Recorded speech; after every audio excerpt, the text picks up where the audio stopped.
नमस्कार. तर ह्या व्हिडिओमध्ये आपण ग्रुप बी 2025चा एक्सपेक्टेड कट ऑफ बघणार आहे. ओके. तर 4 जानेवारी 2026ला आपली ग्रुप बीचा पेपर झाला होता. तर त्या निमित्ताने जो एक्सपेक्टेड जो कट ऑफ आहे तो आपण इथे डिस्कस करणार आहे. तर याच्यासाठी आपलं टेलिग्राम चॅनल आहे कंबाईंड एक्झाम 2026. तर हे टेलिग्रामची चॅनलची जी लिंक आहे तर ती तुम्हाला डिस्क्रिप्शन बॉक्समध्ये दिसून येईल. ओके. तर जो कट ऑफ आहे तो ठरवण्याच्या अगोदर काही डिसाइडिंग फॅक्टर आहे ते आपण पहिल्यांदा डिस्कस करूया आणि त्यानंतर आपण आपल्या कट ऑफ कडे जाऊया. ओके. तर पहिला आहे की हा जो पेपर होता तो अवघड पेपर होता. म्हणजे अवघड पेपर मध्ये थोडा कॅल्क्युलेट केला.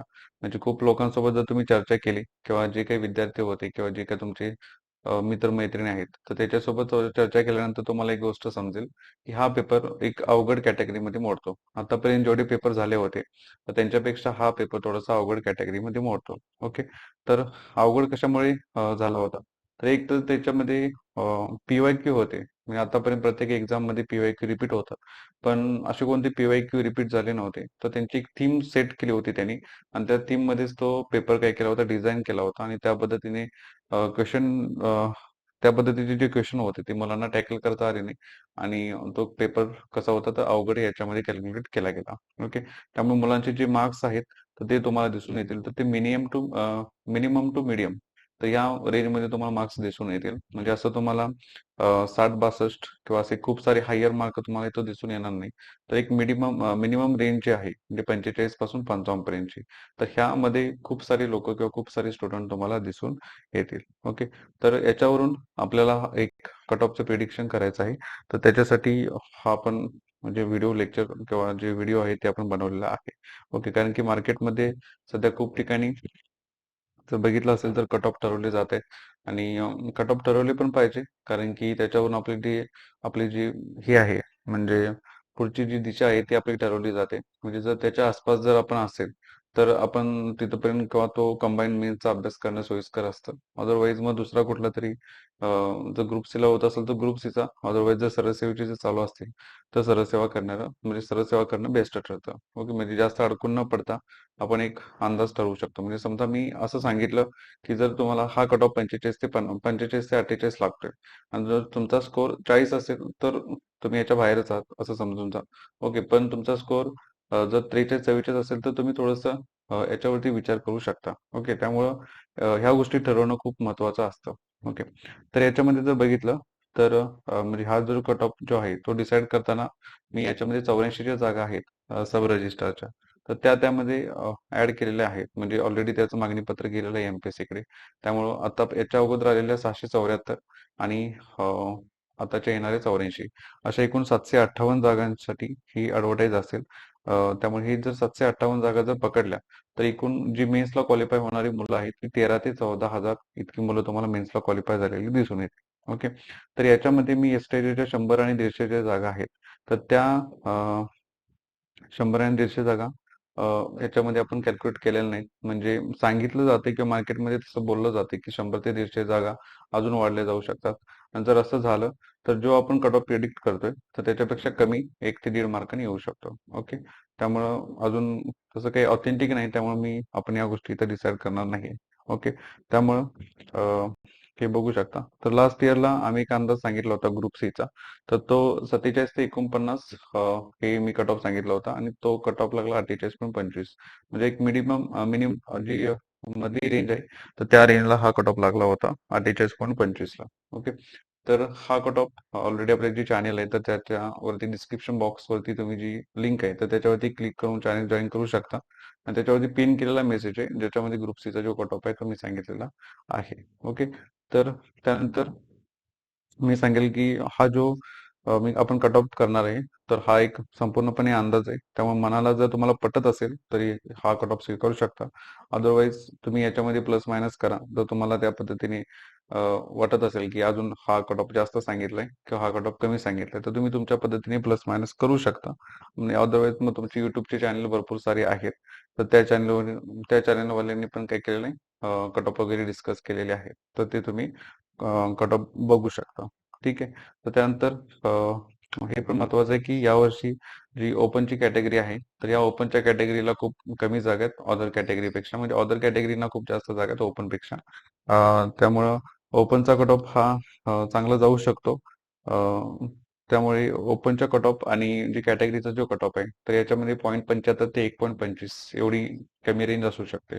ओके, म्हणजे ओपनच्या पेक्षा कॅटेगरीचे कट ऑफ यावेळी बऱ्यापैकी कमी लागू शकतात. पण जर एसटीच्या जागा वाढल्या आणि त्या जर ओपन मध्ये कन्वर्ट झाल्या तर एकदा कट ऑफ कमी येईल आणि बाकी ओपन आणि कॅटेगरीचे कट ऑफ सेम राहतील. ओके, तर हे या पद्धतीने आहे. म्हणजे एवढं काही डिसाइडिंग फॅक्टर आहे, त्या पद्धतीने आपण हे डिस्कस केले आणि यावरून आपला जो कट ऑफ आहे तो आपण डिस्कस करूया. ओके, तर आपण स्टार्ट करू. आपला कट ऑफ किती असेल. ओके, तर ह्या पद्धतीने मी कट ऑफ सेट केलेले आणि हे मला वाटतं आणि मुलांचे जे काही अंदाज आहेत त्याच्या बेसवरती आणि आतापर्यंत जेवढा काही अभ्यास केला आहे तर त्या बेसवरती मी हा कट ऑफ डिसाईड केलेला आहे. ओके, म्हणजे ऑन द स्पॉट असं काही मी डिक्लेअर करत नाहीये. जे काही असेल ते संपूर्णपणे अभ्यास करूनच या गोष्टी डिसाईड केल्या जातात. ओके, तर कॅटेगरी व्हॅकन्सीज मेलचा कट ऑफ आणि फिमेलचा कट ऑफ असं मी सांगितलंय. तर ओपनचा जो कट ऑफ आहे तर त्याची जी व्हॅकन्सीज आहेत त्या 72 आहेत. ओके, तर 72 ह्या व्हॅकन्सीज आहेत. तर त्याच्यासाठी मी मेलचा कट ऑफ सांगितलाय 53 ते 55. तर 53 ते 55 इथपर्यंत त्याचा कट ऑफ लागला पाहिजे. एक हायर रेंज पकडलं तर 55 मॅक्झिमम आणि मिनिमम 53. ओके, त्यामुळं इथं बघू शकता जर तुम्ही या रेंजमध्ये असाल तर तुम्ही स्टडी करू शकता. फिमेलसाठी 50 ते 52 हा मी कट ऑफ डिसाईड केलाय. तर मिनिमम 50 आणि मॅक्झिमम 52. ओके, म्हणजे एक सेफ स्कोर काय असू शकतो स्टडीसाठी, तर तुमचा मेलमध्ये असाल आणि जर तुम्हाला 52 प्लस मार्क्स असतील तर तुम्ही काय करू शकता, स्टडी सुरू करू शकता. आणि जर फिमेल असेल तर एक 49-50 या रेंजचे मार्क्स असतील तर तुम्ही स्टडी करू शकता, मेन्सचा स्टडी करू शकता. ओके, जी मिनिमम रेंज आहे तर ह्या मिनिमम रेंजपेक्षा एक मार्क कमी करायचा आणि जर तुम्ही त्या पद्धतीने जरी असाल तरी तुम्हाला स्टडी करू शकता. पण तुमचा जर स्कोअर 47-48 असेल आणि जर तुम्ही हा कट ऑफ क्रॅक करण्याचा विचार करत असाल किंवा सेकंड किने वाढणार या गोष्टी, तर तसं होणं पॉसिबल नाही. त्यामुळं एवढंच हा जो सांगितलाय तर या पद्धतीने लागण्याचे चान्सेस आहेत. ओके, फक्त चान्सेस सांगितले अशा पद्धतीने लागेल असं नाही, पण वाटतं की या पद्धतीने लागला पाहिजे. ओके, तर सेफ स्कोर फॉर स्टडी मी ह्यासाठी सांगितला कारण की म्हणजे आता सांगताना मी 53-55 सांगितलंय पण सेफ स्कोर सांगितलाय किंवा तुम्ही 52 प्लस असाल तर करू शकता. कारण की एक तर जागा वाढ होऊ शकते. जर जागा वाढल्या 100 ते 200 अजून जर जागा वाढल्या अचानक तर 1 ते 1.5 मार्क पुन्हा कट ऑफ खाली येऊ शकतो. ओके, त्यामुळं त्याच्यासाठी सोबत सेकंड कॅन्सल की अजून यायचे. सेकंड आन्सर की मध्ये असे काही क्वेश्चन आहेत जे तुमचे कॅन्सल झाले जे चुकीचे होते आणि एखादा क्वेश्चन तुमचा बरोबर आला आणि जर तुमचा स्कोर 1-2 मार्कांनी वाढला तर तुम्ही पुन्हा इन मध्ये होताय. त्यामुळे बेटर आहे की जर तुम्ही काठावरती असाल तर तुम्ही स्टडी केलेलं बेटर होतं. पण पूर्ण काठाच्या बाहेरच असाल तर बेस्ट आहे की दुसऱ्या ठिकाणी वळलेलं. ठीक आहे, त्यामुळे हे एक फॅक्टर आहे. ओबीसीचा जो कट ऑफ आहे तर ते आपण डिसाईड करू. तर व्हॅकन्सी 115 आहेत ओबीसीला आतापर्यंतच्या. तर त्याच्यामध्ये जर मेलचा कट ऑफ बघितला तर 52 ते 54 इथपर्यंत लागला पाहिजे आणि फिमेलचा 49 ते 51. ओके, तर जर इथं पण सेफ स्कोर असेल तर तो 52 प्लस असेल. तर तुमच्या 52 प्लस किंवा 51 प्लस या पद्धतीचे जर स्कोर असतील तर तुम्ही मेन्स करू शकता. एससीबीसी साठी व्हॅकन्सीज 41 आहेत. त्यामुळे एवढा काही फरक पडणार नाही ओपन आणि एससीबीसी मध्ये. त्यामुळे ओपनचा आणि एससीबीसीचा सेम कट ऑफ लागू शकतो. ओपनचा जो कट ऑफ सांगितला आपण मेलचा 53-55 ऍज इट इज 53-55 एससीबीसीचा लागू शकतो आणि फिमेलचा 50 ते 52. ओके, त्यामुळे इथे पण जर मेल असाल आणि 52 प्लस असेल आणि फिमेल असाल आणि 49 प्लस असेल तर तुम्ही 100% मेन्सची तयारी करू शकता. ठीक आहे, एससी साठी खूप चांगल्या जागा आहेत. 78 प्रत्येक वर्षीपेक्षा जास्त चांगल्या जागा यावर्षी मिळालेल्या आहेत. तर 78 हा एससी साठी आहे. त्यामुळे त्याचा ओपन पेक्षा 1-2 मार्कांनी कट ऑफ कमी लागू शकतो. त्यामुळे 51 ते 53 हा एससी साठी असेल आणि 48 ते 50 हा फिमेल साठी असेल, एससी फिमेल साठी. त्यामुळे तुमचा स्कोर जर एससी कॅटेगरी मधून असाल आणि एक 49-50 प्लस असेल मेल साठी आणि एक 47-48 असेल फिमेल साठी तर तुम्ही 100% तयारी करू शकता. ठीक आहे, एसटी साठी पण चांगल्या जागा आहेत, 22 जागा. तर त्याच्यामध्ये जर मेल असाल तर 47 ते 49 मध्ये आणि फिमेल मध्ये 45 ते 47 इथपर्यंत ही रेंज जाऊ शकते. सेफ स्कोर काय असेल तर इथं 46 प्लस हा सेफ स्कोर असू शकतो. ईडब्ल्यू साठी पण चांगल्या जागा आहेत 41 आणि मेल साठी 49 ते 50 हा कट ऑफ असू शकतो आणि फिमेल साठी 46 ते 47 एवढा कट ऑफ असू शकतो. तर मेल असाल आणि 48 प्लस असाल तर तुम्ही 100% मेन्सची तयारी करू शकता आणि फिमेल असाल तर आणि 45 प्लस असाल तर तुम्ही 100% आपल्या मेन्सची तयारी करू शकता. ओके, त्यामुळे एक मिनिमम आणि मॅक्झिमम ही मी रेंज सांगितली 53 ते 55. तर या पद्धतीने असं वाटतं की यामध्ये लागला पाहिजे कारण की आतापर्यंत जेवढे अंदाज आहेत तर त्यावरून या गोष्टी डिसाईड केल्यात. मी स्वतः पेपर दिलाय त्यामुळे मला पण या गोष्टींचा अंदाज आहे, म्हणजे की तो कुठंपर्यंत लागल्या पाहिजे. नाहीतर मग काही मार्केटमध्ये टीचर लोक असतात जे स्वतः एक्झाम वगैरे देत नाहीत आणि बाकी मुलांच्या परफॉर्मन्स वरती मग काही गोष्टी डिसाईड केल्या जातात. ते असं वाटतं, म्हणजे परीक्षा जो हॉल असतो त्या हॉलच्या बाहेर बसून बोलणं खूप साऱ्या गोष्टी चांगल्या असतात. पण हॉलमध्ये स्वतः एक्झाम देणे आणि त्यानंतर तो जो कट ऑफ येईल त्यावरती आपण डिसाईड करणं, हे वेगळ्या गोष्टी असतात. त्यामुळं मी ऑलरेडी एक्झाम दिल्या, तेव्हा मला माहिती आहेत या गोष्टी. त्यामुळं मला असं वाटतं की हा माझ्या अंदाजानुसार योग्य कट ऑफ आहे. बाकी तुम्हाला जर पटत असेल तर ऍक्सेप्ट करा.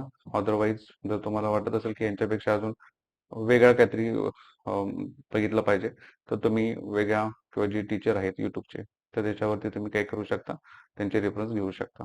ठीक आहे. तर हा एकंदरीत कट ऑफ होता. तुम्हाला कसा वाटला ती तुमची जी रिॲक्शन आहे ते तुमच्या आपल्या ज्या कमेंट बॉक्समध्ये आहे ते तुम्ही सांगू शकता. ठीक. थँक्यू.